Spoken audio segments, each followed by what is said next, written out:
1인 가구와 고령화 가구가 늘면서 간편식이나 메디푸드, 친환경 식품 등 맞춤형 식품 시장이 크게 성장하고 있는데요. 이에 정부는 발전 가능성이 큰 5대 식품 분야를 선정해 집중 육성하기로 했습니다. 강창호 기자가 보도합니다. 정부는 최근 열린 제5차 혁신성장 전략회의 겸 제28차 경제관계장관회의에서 식품산업 활력제고 대책을 확정하고 5대 유망식품 분야를 집중 육성하겠다고 발표했습니다. 정부가 선정한 성장 가능성이 높은 5대 유망식품 분야는 맞춤형 특수식품, 기능성 식품, 간편식품, 친환경 식품, 수출식품입니다.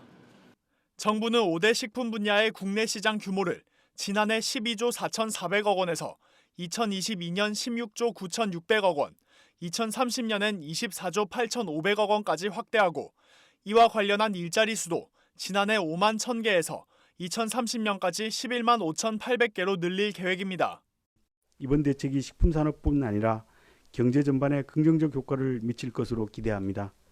식품산업에 있어서도 민관 협업이 중요한 만큼 유망 분야에 대해 정부에서도 의지를 갖고 지원하겠지만 식품기업 등 업계에서도 관심을 갖고 기술 혁신 등에 대한 투자를 확대해 주실 것을 당부드립니다. 우선 메디푸드, 고령 친화식품, 대체식품, 펫푸드와 같은 맞춤형 특수식품은 초기 시장 형성에 주력할 방침입니다. 메디푸드의 경우 식품 공전상의 분류 체계를 개편하고 제품 개발을 위한 지원이 확대됩니다.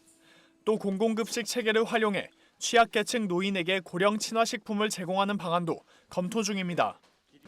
대체식품은 중장기 연구개발 지원 로드맵 마련과 세액 공제 확대로 기업들의 투자 촉진을 이끌 계획입니다. 펫푸드 분야는 국산 제품의 경쟁력 확보를 위해 제도적 기반 마련과 소비자 인식 개선을 지원합니다. 기능성 식품은 국내 수요가 빠르게 유입되고 있는 만큼 규제 개선을 통해 시장 확장과 신사업 창출을 적극 지원할 방침입니다. 특히 과학적으로 기능성이 증명됐다면 일반 식품이더라도 해당 기능성을 표시할 수 있도록 하고 건강기능식품의 혼합 및 소분 포장 허용을 추진합니다. 간편식품은 고품질 제품을 생산하기 위한 급속 냉해동 기술의 연구개발 세제 지원 마련과 밀키트 제품의 특성을 반영한 식품 유형이 신설됩니다. 친환경 식품의 경우엔 무농약 원료 가공식품 인증을 시행하고 유기원료 기준을 완화해 친환경 가공식품 시장을 확대할 방침입니다. 수출식품 분야는 한류와 연계한 물류 및 홍보 지원으로 신남방, 신북방으로의 시장 다변화를 추진할 방침입니다.